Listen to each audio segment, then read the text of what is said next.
Good morning. Welcome to today's Continuity Housing webinar, The State of Readiness in the Private Sector, a Train Wreck in 2015, and what that means to you.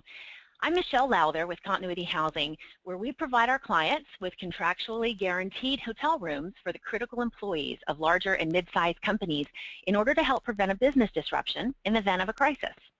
We've created a patent-pending program which secures and protects hotel rooms for your critical personnel, as well as their families and pets if needed, while saving companies significant expense. Each member of our team at Continuity Housing has at least 10 years of experience in the hotel industry, and I'm proud to say that we have a 100% success record with our client deployments. If you'd like more information on receiving a 30-minute analysis of your current housing plan, or conducting a strategy session about how to create a housing plan from the ground up, visit us at continuityhousing.com or just leave a comment in the survey that's going to pop up today at the end of the webinar. This and all Continuity Housing webinars are recorded, and they'll be available on the Continuity Housing YouTube channel. You're going to receive a link to the recording after today's webinar via email, along with the entire slide deck that will be used in today's presentation. That will be especially handy after you see how much content we're about to cover in the next 45 minutes or so. Please feel free as well to share the link to the recordings with peers and anyone you think might be interested. Also, as you have questions throughout the presentation, please send them over to us using the questions feature on your GoToWebinar control panel that should have popped up as a separate window when you join the webinar. We will save some time at the end of the presentation to answer those. So now for the reason that you are all here, despite all the media, the vast majority of private sector organizations don't know a lockdown from a touchdown. Companies don't know NIMS from HIMS. Almost none of these organizations have trained their employees as required and defined by law. Whether it's active shooter, a chemical spill outside, tornado, earthquake, any of it, their management staffs don't have the command, control, and communications to collaborate with emergency services when they arrive. The readiness in the private sector, which controls 85% of the critical infrastructure in America, is a train wreck in 2015. So what are we going to learn today? First, we're going to learn what the research is, on the state of readiness in the private sector. Second, what drives this lack of readiness? Third, what laws, regulations, and standards control private sector emergency planning and training? Fourth, what does the current lack of readiness mean to management and directors? And last, what are the solutions to this train wreck of private sector readiness? We're very fortunate today to welcome back Bo Mitchell. Bo was police commissioner of Wilton, Connecticut for 16 years.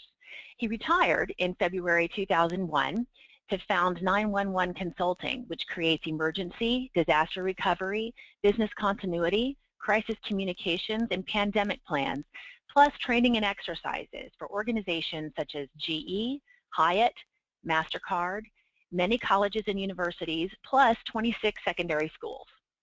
He serves clients headquartered from Boston to Los Angeles, working in their facilities from London to San Francisco. Bo has earned 16 certifications in Homeland Security, Emergency Management, Disaster Recovery, Business Continuity, Safety, and Security. He also serves as an expert in landmark court cases nationally. Good morning, Bo. Thank you so much for joining us. My pleasure, Michelle. Let's get started right away. We're calling it a train wreck, our metaphor for the state of readiness in the private sector in 2015 regarding emergency response and our readiness. There I am. Let me introduce you to Jennifer. Jennifer works for you. She's one of those employees you love. She's on time, does her work well, very quiet, never complains, just gets the job done. She's worked for you for 10 years. She has 2 children, and she's married to Joe. Everybody knows Joe because he comes to the Christmas party, he comes to the summer picnic. Everybody knows Joe. What they don't know is that Joe is a monster, and for those 10 years he's been married to Jennifer, he's been beating her and abusing the children. So one day Joe shows up at the front door. You didn't know that Jennifer has been suing him for divorce because she's tired of it and has issued a restraining order. Joe shows up with the flowers and everybody goes, "Oh, isn't that nice?" and immediately led him through the facility, down the hall to Jennifer's desk where he drops the flowers and shoots her. This is workplace violence. This is an active shooter, and this is a typical scenario what the federal government calls intimate partner violence. So if you, as one of your employees, is standing within 10 feet of this unfolding scenario, what do you do right now? And take the role of just being an employee, what do you do right now? Or what if you're part of the chain of command who's in charge of the facility during emergencies? What do you do right now? Of the scores of people who are watching this screen and listening to me right now, there may be one, probably none, who has any idea what it is that they're supposed to do for this foreseeable circumstance for which you are supposed to, by law, plan and train as far as your employees are concerned. This is what your management looks like as far as this kind of situation is concerned, because you haven't done the planning, you haven't done the training. And what about the planning and training for a tornado when it comes and gives you 7 minutes to respond at your facility, or an explosion outside because of all the oil that's been being transported across the country by rail and on the road? What do you do with this? And how do you talk to this guy when he shows up, the police and fire commander, who's going to want information from you and is going to give you orders that you have to in turn give to your employees? My supposition is you aren't prepared for this. You haven't planned, you haven't trained, and you aren't prepared legally, operationally, morally to protect your organization's family of employees. And that's the state of readiness in just about every corporation in the United States of America. Okay, so we're going to talk about this. My credentials to talk to you about this are I was police commissioner of Wilton, Connecticut for 16 years, and all those initials after my name qualify me as an expert at court and in front of you today to talk about these very things that are on our mind. I'm also an expert consultant in landmark legal cases with expected settlements against employers like you of over $1 billion each. And the issues are failure to plan, failure to train, the very issue we're going to hit on the head with our hammer. Our clients are very large corporations with facilities across the country. I've worked in their headquarters as well as their facilities, and I've worked on 29 campuses. And I've also worked in 37 high-rises nationally, from San Francisco to Boston to Kansas City to New York City. 14 of those high-rises are in New York City, including Waldorf Astoria, arguably the second safest house in America, because the people who live in the first safest house in America come here on average every couple of weeks. The president, the first lady, the vice president, the secretary, something very important. The Secret Service keeps a permanent installation here 24/7, 365 for anybody from White House who wants to visit. And it's the only building in the world that has its own train station and its own parking garage, dedicated exclusively to one person, and has had since Roosevelt was president during World War II. I've also worked for 8 years in the building on the right, number 7 World Trade Center, for the 500 bankers, the top 3 floors, 50, 51, 52. You think you have issues. So let's talk about the train wreck, the state of readiness in the private sector for these kinds of emergencies. And why do you look like this? Do you have an emergency plan? Let's have a pop quiz here. You think you do, perhaps, and indeed, when we ask in national surveys, do you have an emergency plan of, when we ask this of senior employers, senior managers and employers across the country, 30 to 80% say, of course we have, we have an emergency plan. Well, we see right now across all these surveys taken over the last decade, we see immediately we have a problem. 20% of employers are willing to admit to survey takers over the last decade that they don't have an emergency plan. OSHA says there's 7 million employers in the United States. That's 1.4 million employers who are willing to admit they don't have an emergency action plan.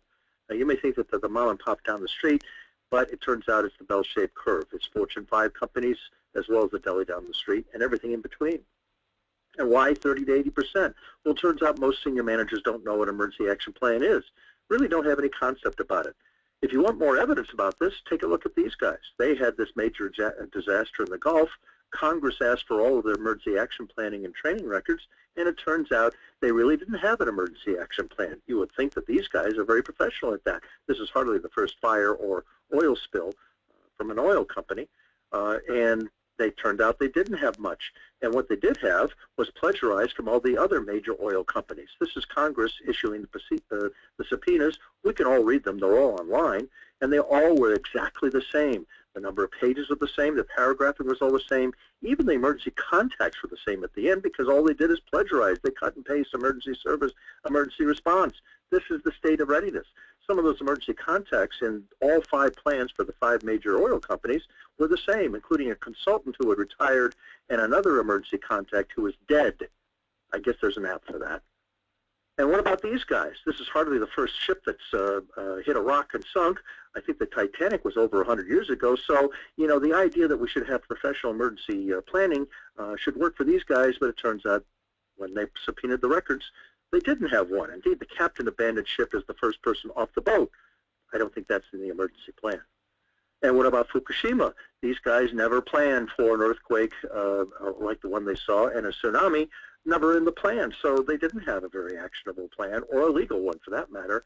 And these folks were so bad at it during Hurricane Sandy that everybody at the top of the organization was fired. Indeed, they dissolved the agency and put a new one in place. It was so badly handled by LIPA.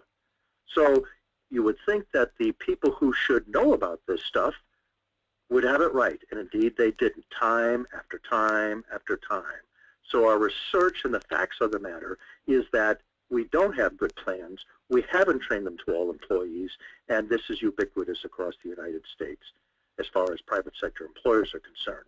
And the biggest problem that causes all this is denial.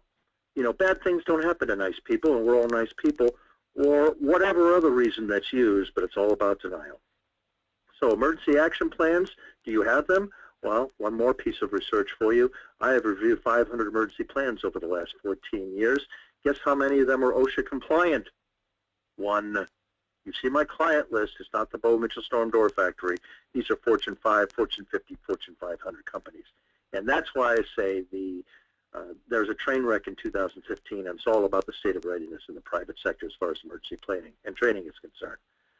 Now, why is this happening?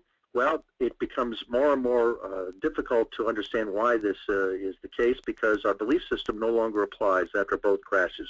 The crashes of planes into buildings on September 11th and the economic crash of 2008, which has a legacy that is with us even to this day, 7 or 8 years later.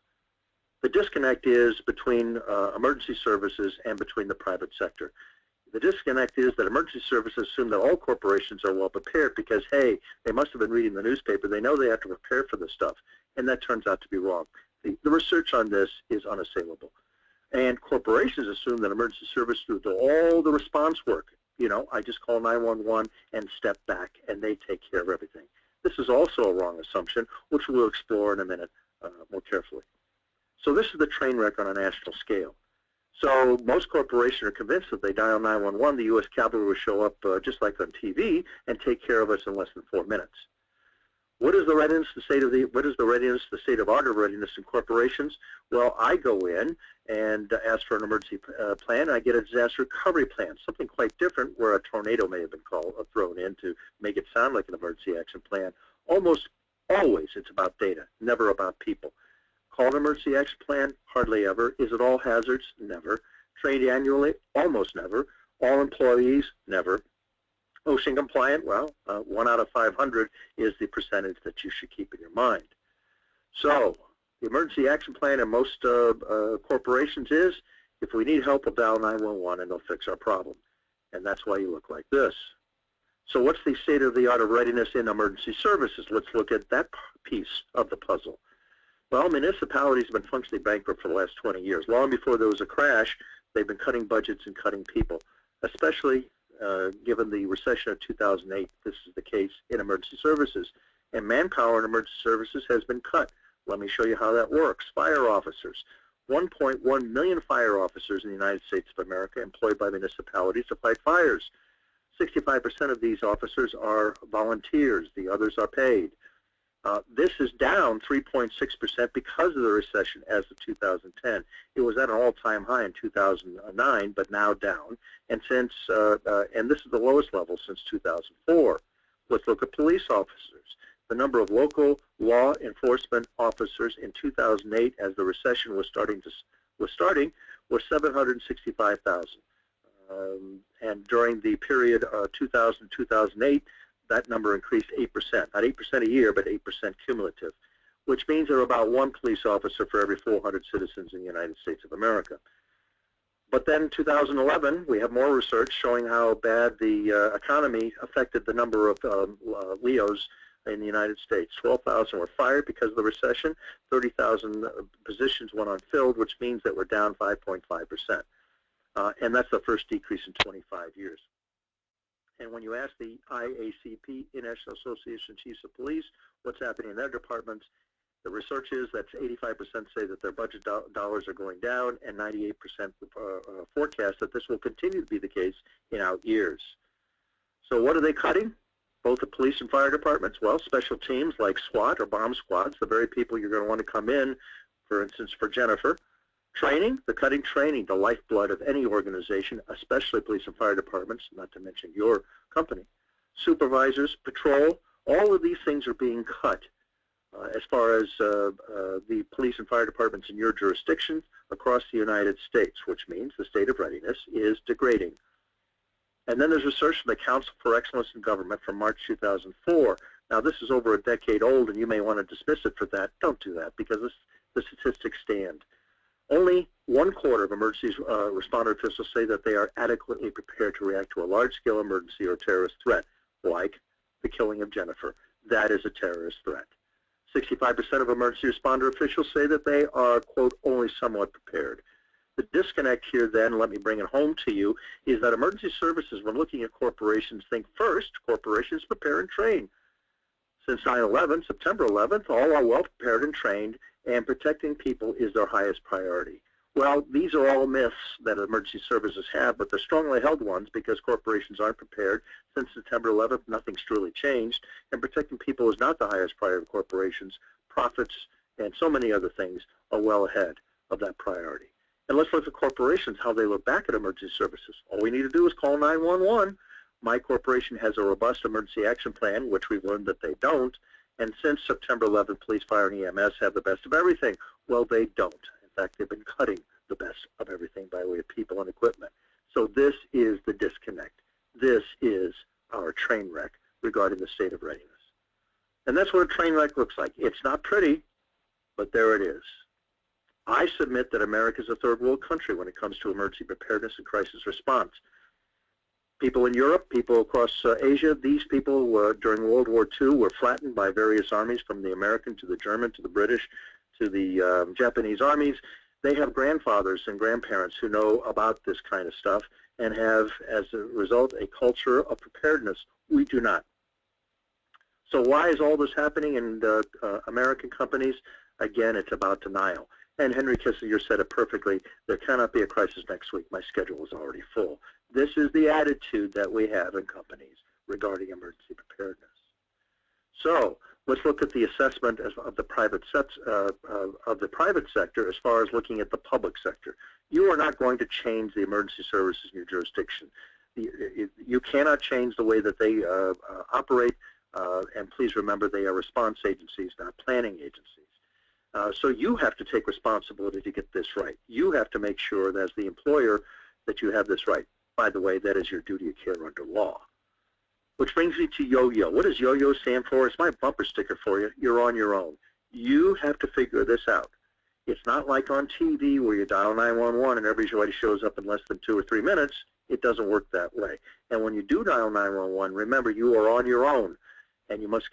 But corporate management is convinced that when they dial 911, the U.S. Cavalry will show up, but they may not be able to save us as quickly and with the state of readiness that is degrading as properly as we would like. The U.S. Cavalry may be late and undermanned. So what's the solution? Well, on your side, it's better planning, better training, and exercises. That's your yo-yo. You're on your own, and that's why you have to do this. So why better planning? Well, there are compliance issues. Let's start there. Who are the authorities, who is covered, and who's the responsible party? Well, OSHA is not a town in Wisconsin. We start here. It's a matter of federal law that you should have an emergency action plan and fire prevention plan. Let's go to 29 CFR 1910.34. CFR stands for Code of Federal Regulations. This is OSHA regulations. 1910.34 reads, as to who is covered, 1910.34 to 39 apply to workplaces in general industry except for mobile workplaces such as vehicles or vessels. So unless your facility is on a truck or on a boat, you are subject to 1910.34 through 39. And 1910.38 39 say that you shall have an emergency action plan and a fire prevention plan. a fire prevention plan that's different from what might be required by your state or local jurisdiction. This is a federal law above and beyond what is required locally by your state fire code. Every employer in the United States shall have an emergency action plan or fire prevention plan without exception. Now, what does OSHA require? Well, we have to have a team assigned. We have to train the team. We have to train all employees. We have to institute some kind of command controls and communication. Contractors and visitors are under our duty of care to keep safe when they're on our premises. We need a headcount system to account for people. We have to have assembly areas, and we have to protect our SMPs, our special needs personnel. We used to call them disabled, but we now call them special needs personnel. And then, of course, we have the state and city fire code. That means that we have to have this kind of readiness and preparedness at our facility. And then we have an emergency plan standard. Standards are very important to you because only courts can set and adopt the standards that juries will use to judge you, says SCOTUS, the Supreme Court of the United States. So you don't get to decide the standard that will judge you, nor does the plaintiff or prosecutor. It's the court that decides. The judge, that means, who decides what standard to use. And the standard that is going to be used, whether you like it or not, is something called NFPA 1600. NFPA is the National Fire Protection Association. Went into business in 1896, and in the ensuing 120 years has written 300 standards. They are in effect by reference. Your fire code in every state in the union, all 50 states use NFPA as the great bulk of the standards that are under law as far as your fire code is concerned. NFPA 1600 is their standard on emergency management, disaster recovery, and business continuity, which is hitting the nail on the head as far as our discussion is concerned today. NFPA is recognized in law by the United States Congress as the standard for all private sector employers in the United States of America, this in the aftermath of the September 11th attacks. And in California and Florida, it's not a should, it is a shall, meaning that if you live and work in California, have a facility in California, you shall submit to NFPA 1600. Why is California and Florida so important to this discussion? Because what happens there in emergency planning and emergency preparedness and readiness is very important, because everything bad happens in Florida and California. Hurricanes, sinkholes, tsunamis, earthquakes, wildfires. California and Florida are the on-ramps to the apocalypse.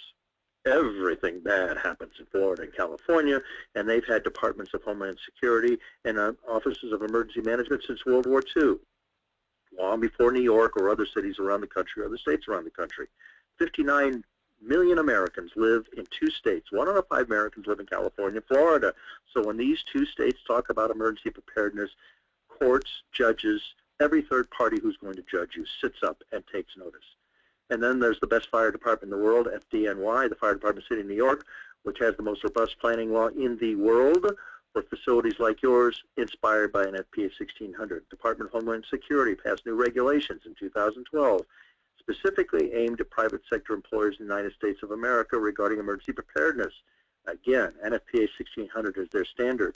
Standard & Poor's, who sets your credit rating, has for 6 years ending in 2012 changed the audit standards such that they are going to want to look at your emergency management, disaster recovery, and business continuity plans, because S&P believes in resiliency. How quickly can you come back from an emergency like a fire or an active shooter or whatever and pay your bills and pay your people? They think that's very important to the setting of your credit rating, because resiliency is their battle cry and their desire. And their standard is NFPA 1600. So all of these very authoritative, long-standing agencies and entities think that NFPA 1600 is the way that you should be planning. Please download it off the internet. It's the only NFPA standard that is free to any and everybody, because it is the standard, and they want you to look at it, and it's copyright free. So you can use it any way you want to. The 2013 edition is 54 pages long. Curl up in front of the fire tonight and take a look at it. It's all about you and how you're supposed to plan for emergencies and recover from them. So OSHA says you shall create and train plans, and NFPA 1600 sets the contents. So what are the contents of those plans? Well, this is not your father's fire plan. It's just not about fire and weather. It's about all these things. Yeah, there are a lot of stuff there, and that's what's in the standard on page 14. You can read it for yourself. The standard says that you should prepare for all of these things, not what you think necessarily are the things you should prepare for, but what the standard says. because the standard is the standard. Now, maybe you've done some planning across these 10 things. I doubt that you have, but I'll give you these 10 things, important things that they are. And God bless you if you've done even one of these things. But when you compare them to the standard, they look pretty lonely as far as the entire standard is concerned, to which standard to which you will be held at court. So what are the threats to you, the foreseeable circumstances, as the lawyers call it? The DOJ, Department of Justice, says 4 million workplace injuries annually, 2 million instances of workplace violence annually.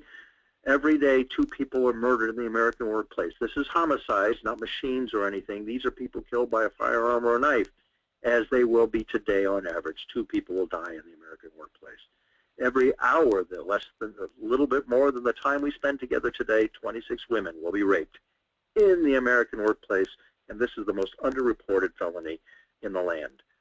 350,000 hazardous material spills, says the NFPA, and the DOT and the EPA say that there are 800,000 shipments daily of hazardous materials, as defined by the federal government, 60,000 spills annually, and a train or vehicle collision every 90 minutes. Trains filled with ugly stuff, hitting vehicles, trucks especially, filled with ugly stuff, and it's all going by your front door.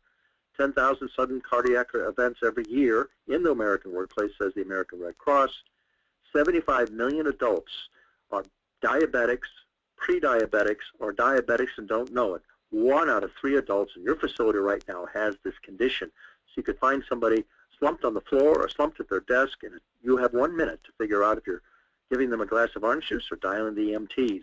And all of your employees, the people who are going to discover this, need to know what it is as far as your standard of care is concerned. Almost 4,700 people will be killed in the American workplace this year, says OSHA. 112,000 fires, structural fires at work, not in residences, every year, says the NFPA. 1 million phone calls to 911 every day in America. Not butt calls, real calls for emergency services. That's a very, very busy system nationwide. So who is covered as far as all of these regulations are concerned? And the answer is any 2- or 4-legged creature who comes on your premises is covered by something at the federal or state level. And who is the responsible officer for all of these things? Well, SCOTUS, the Supreme Court of the United States, has ruled twice that the CEO is responsible for these kinds of federal regulations regarding the safety of personnel on at your facility. The CEO is the responsible party civilly, personally, and criminally. And that's why the 2 appeals came to the Supreme Court, is the CEO couldn't imagine that he or she was responsible criminally for the implementation of federal regulations regarding personnel safety. And indeed, in both cases, the Supreme Court says the CEO is the responsible party. This has been on the books for decades. And when you read the decisions, the language is stark. They're very, very specific as to why the CEO is the responsible party. So this could be your CEO in the orange jumpsuit because he or she did not take care, did not exercise their duty of care to plan and train in the workplace. Does your CEO know this? Shouldn't they? Wouldn't you if you were CEO? And it isn't just about the CEO. It's about the trustees or the directors of your entity and other stakeholders. If you're a private company, it doesn't matter. And what about the senior operations people? Well, when you add it all up, we could have a parade of orange jumpsuits out of your facility if we do this wrong.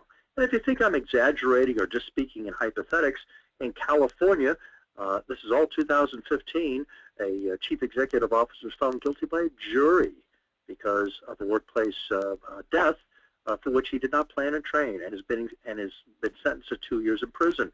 In Pennsylvania, there's been an indictment again because of an employee in a workplace death of a CEO.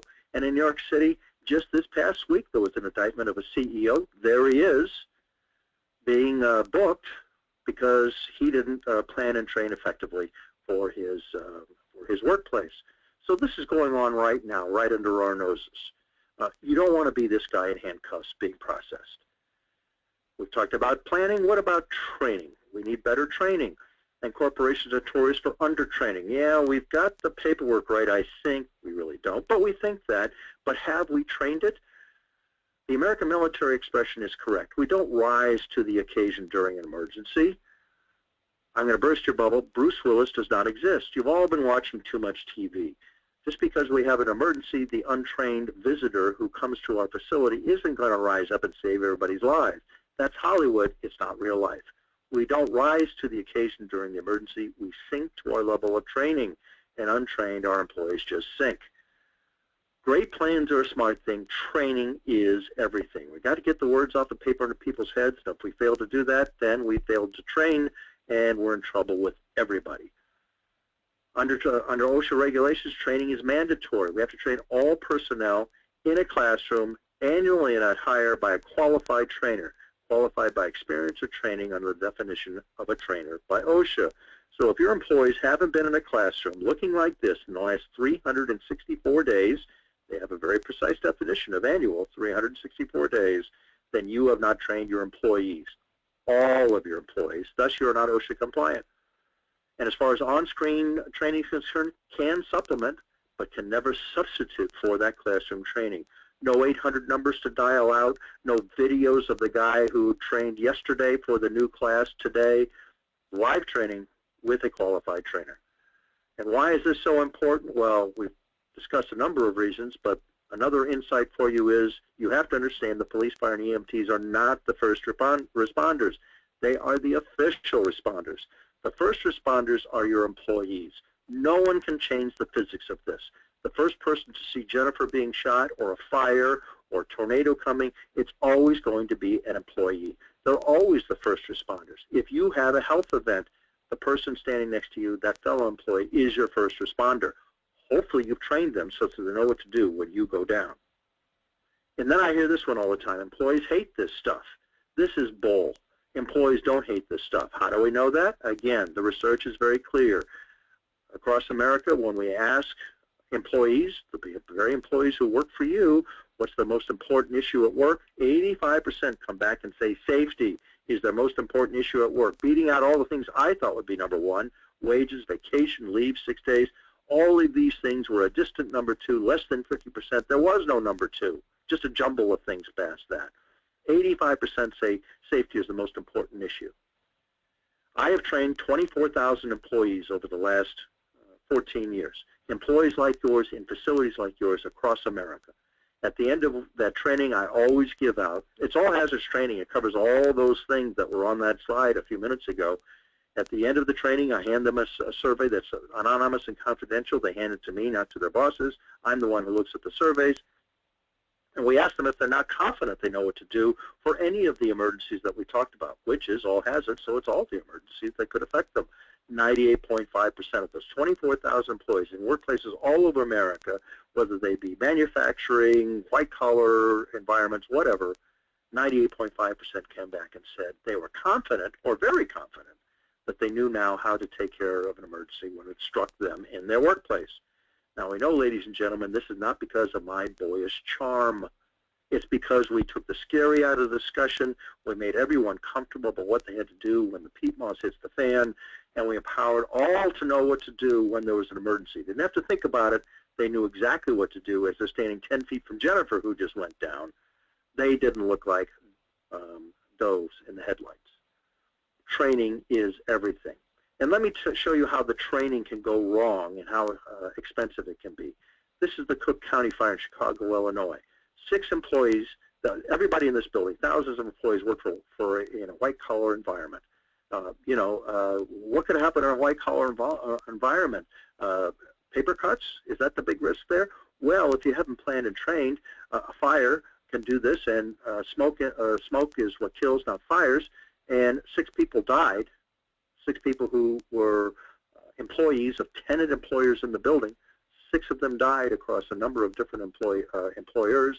The settlement be $4 to $5 billion. This is expensive, and if those 6 people had been planned and trained and given an order, as they should have been, to sit at their screens and play solitaire while the emergency got addressed, they'd all be alive today. But nobody planned, nobody trained them.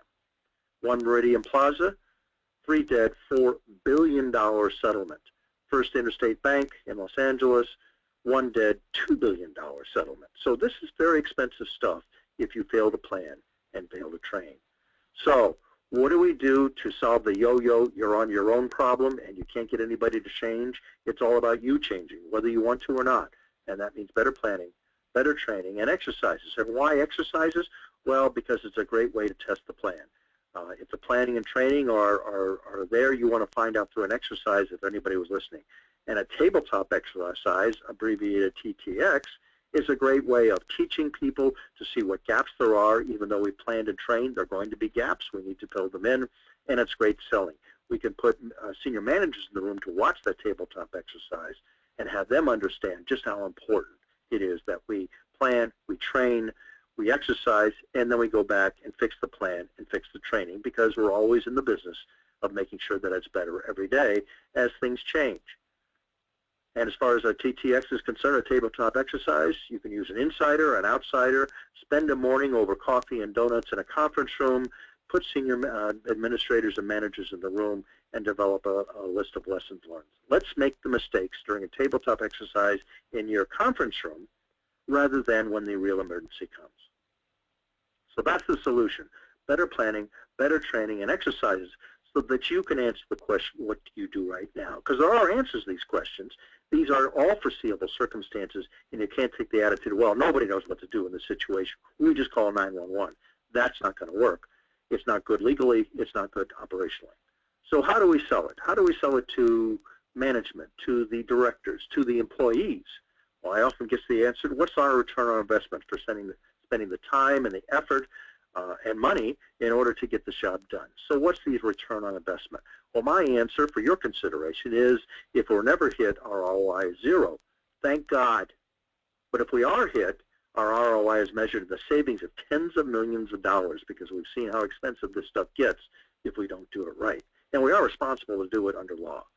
So, in my opinion, for your consideration, here's the return on investment. And I think it's a big one. First, we protect the brand. Arguably the most important asset that you have. More important than profits, more important than the people. CEOs tell me all the time, I've got to protect the brand. Protect the people, protect the CEO's posterior, because he or she is the responsible party. Protect our productivity. It's all about getting people back to work as quickly as possible. The resiliency part that Standard & Poor's talks about. Protect the bank account. 85% of our people are going to identify safety as something that you have now addressed, a big return on investment, because they're wondering what you're doing. 98.5% will be confident and love that you've done this. I have had people consistently in all the clients I've worked with. People will stop the senior managers in the hall and hug them, literally hug them. That's not rhetoric, it's a fact, because they've planned and trained. We bond employees to a safety culture. We build employee awareness. We knock down silos. I know none of you have silos. Integrate safety into their jobs, instill a sense of responsibility, and increase employee ownership. I think this is a huge return on investment. Some of it's about saving money or keeping us from having to spend a lot of money. Some of it's about safety. All of it's about culture and changing the culture so that you create a sanctuary of safety, which is the way your employees think. So the conclusions I want you to draw from this is that we have a train wreck out there in 2015, and it's all about you. Our belief system, however, has to change, because it no longer applies after both crashes, the crash of planes into buildings and the economic crash of 2008. The disconnect is that emergency services, when they think about you, think that you're well planned and trained. We've learned that that's not the case. Since September 11, you've done an even better job, not the case, and protecting people is your highest priority, which is not the case. And corporations looking back at emergency service say, all we need to do is call 911. My corporation has a robust EAP, and since 9/11, police, fire, and EMS have the best of everything, none of which is true. So this is the disconnect, and this is how we all look at each other, and it's mythology. And that's why I think that America is a third world country when it comes to this stuff, because we haven't done the basic blocking and tackling that has to be done to keep our workplaces safe. And you're not going to change emergency services in your jurisdiction. That's never going to happen. So you have to change. You have to take responsibility to get this right, because you're on your own. It's required by federal law that you do this, and the standard that would be applied to you at court says you've got to do a lot of things. It's not just about fire and weather. The CEO is the responsible party because he or she doesn't want to be doing this. This is a bad place to be, as is this, which just happened last week in New York City as far as CEO is concerned. Training is everything. We don't rise to the occasion, we sink to our level of training, and training is mandatory on OSHA regulations. Train all personnel in a classroom annually and hired by a qualified trainer. And on-screen can never substitute, it can't supplement. OSHA loves on-screen training, but never substitute for the annual classroom training. 85% of your people identify safety as the issue and will love you for doing this. So what's our action plan? Well, better ask, where do we start? Well, here's where you start. Number one, realize this is not your fault. You didn't know that this was the case. That's why you're here today to discuss the matter. You are the 99% because of misery loves company. You have plenty of company. However, turning to the judge and saying, Your Honor, I didn't know, is not a defense at court. You now have to become a champion. You have to turn around and be that person who carries the flag of safety inside of your organization, which will make you a rare and heroic person because it isn't being done enough because we're a third world country as far as this stuff is concerned. You want to protect your family, your corporate family, from these kinds of emergencies. It's a responsible thing to do, and you're protecting the stakeholders, whether that be stockholders, the employees, the directors, the CEO and senior management. All of these things are your mission as far as protecting stakeholders are concerned. And then you have to believe the following things. This is what you need to believe. There are real threats to you. The penalties if you don't do something are very, very difficult. You're the responsible party. You have a duty of care as a management to keep everybody safe. The employees want this and will appreciate it and won't feel penalized. They'll actually hug you in the hall, and I mean that actually. You will lead. You will be a hero. You will not look stupid. This is not your fault. You didn't know. But now we got to go fix this stuff. And you can report to stakeholders that you've exercised leadership, you've addressed compliance issues, you've looked at the due diligence to protect everybody who's on screen, and I think for your consideration, there's a huge return on investment that has to be put into place in order to get this job done. And as far as the action plan is concerned, well, you need an assessment of your corporation's current emergency planning and training. Why do you do this? Well, you do this just like you do your annual financial audit. You do your annual financial audit because it's required by law or it's a best practice in your industry, or both. And you do this not because, and you don't use somebody in the financial department to do that. You don't allow the assistant controller to do your audit. You have an outside independent auditor coming in because that's the best practice, or it's law, as far as your organization is concerned. It's just a very, very smart thing to do. Please understand that an internal audit of your emergency and safety planning will be immediately dismissed by the person who gets to judge the standard, and that's the judge at court.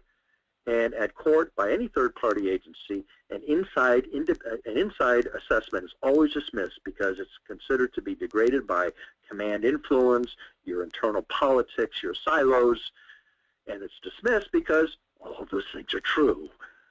There is command influence, there is politics, and your silos stifle this stuff. So you need an outside independent person, or otherwise it simply won't be acknowledged at court. So here's help for you. If you want to copy this presentation, let me know, and I'll be happy to give it to you at no cost. I also have a legal brief that is the 10 Commandments of Planning. All of the citations I've talked about today and many more regarding why you need to plan under law and what your obligations under law are anywhere in the United States.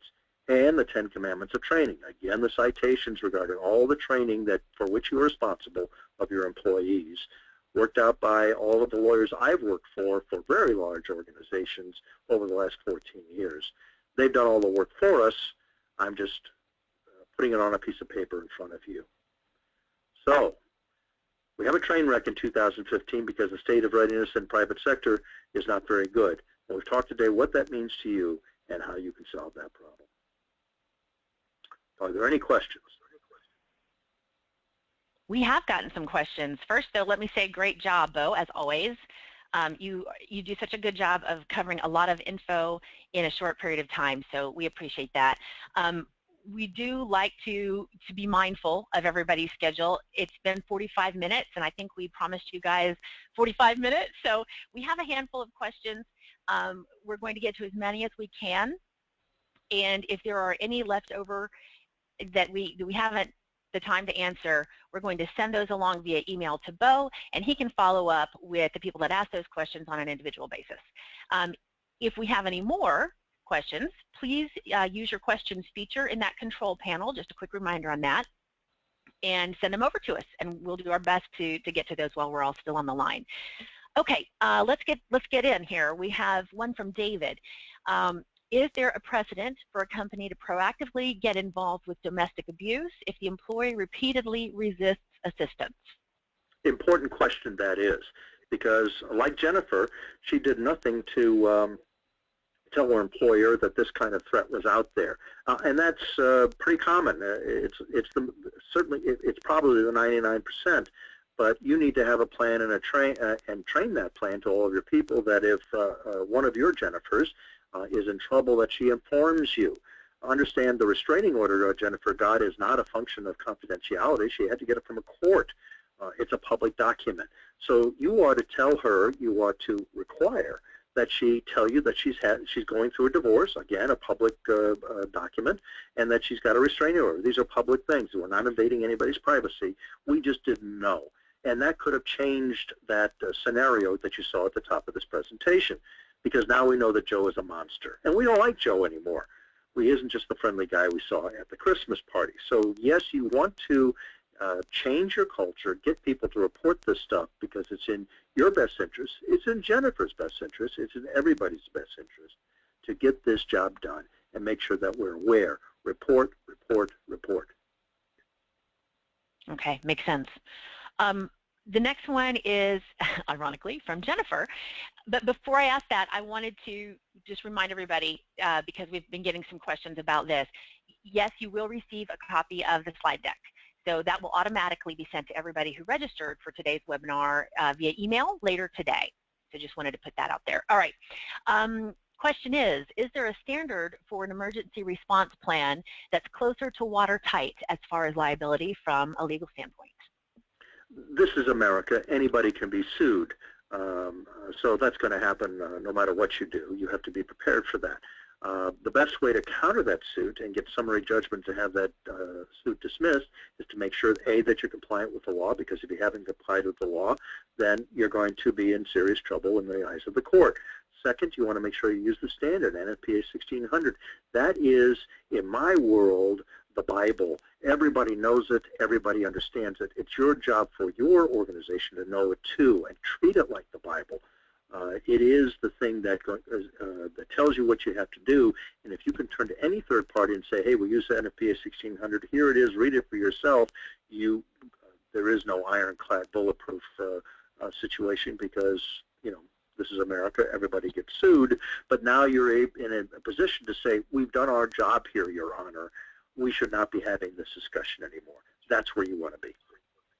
Right, okay. This one from Joseph. We lease office space.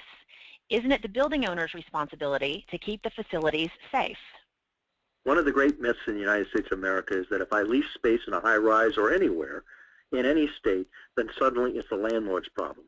There's nothing in regulations at the federal, state, or local level anywhere in America that makes the landlord responsible for your emergency planning and training. Not one jurisdiction has that. The regulations read the employer shall do the following things. You will never find a regulation that says the landlord has to do these things. Now, this is somewhat mitigated in New York City, where the landlord has certain responsibilities, but none of the tenant employers are relieved from federal regulations and city and state fire codes from doing their job with their employees. The employer is the responsible party, even in a tenant situation. Please don't make this mistake. It's total mythology. And when you look at landlords' plans anywhere in the country, they're all bad, because landlords are lousy at this. Remember, as a landlord, they hate you as a tenant. They want your money, and they're not going to do anything. And they don't do anything in emergency planning. So if you're depending upon your landlord, that's a fool's errand. Wow, okay. All right. This one from Randy. How often, realistically, should we actually plan active training sessions? Well, as far as training is concerned, the law says once a year. I get plenty of people in the surveys I issued who in the margin say, why don't we do this more than once a year? This is important. And I would take that as a way of saying that, you know, twice a year or 4 times a year would be a good idea. It's not required by law that way. Annual training is required by law. But if I were to ask you to operate a automobile or a computer, very, very well under emergency situations, and I only taught you how to use those things once a year, how good would you be, especially under the stress of an emergency? Probably not very good. So we want to get people to sink to the level of training and make it muscle memory rather than hesitating and not doing the right thing. And more training is always better training. Muscle memory is a really good way to phrase that. Let me ask you a follow-up question to that. Let's say an organization would drill maybe once a quarter. How many hours should that practice be? Well, you said drill, and drills are not training, and training are not drills. That's a function of your fire code in every state. So a drill is a sort of a pop quiz. The training is the classroom training. The training, as I conduct, is 90 minutes to 2 hours long. We do this once annually, and the guarantee I give my clients is you give me your employees for 90 minutes and your team for 2 hours once a year, and I'll make them confident they know what to do. So there are some people who just faint at the idea that they're taking their employees off an assembly line or out of their offices for 90 minutes once a year. Don't faint. Applaud. This is very, very important stuff.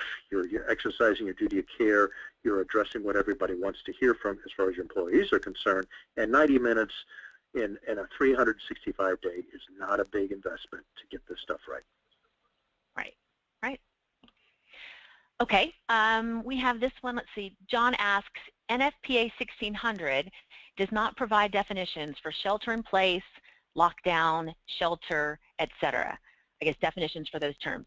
Is there a source for standard definitions for these terms? And if so, could you please share that source?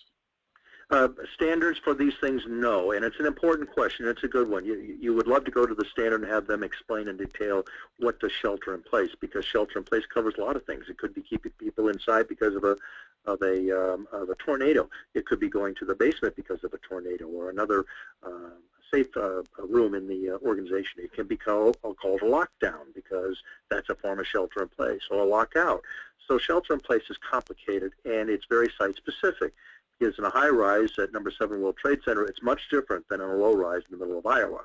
So that's why they don't have a strict definition that you could follow, cut and paste, so to speak, the procedures, because every facility is different. So you need to have somebody who really understands this. Now, the Department of Homeland Security has defined all these things, but again, they're generalities, and the generalities can be dangerous.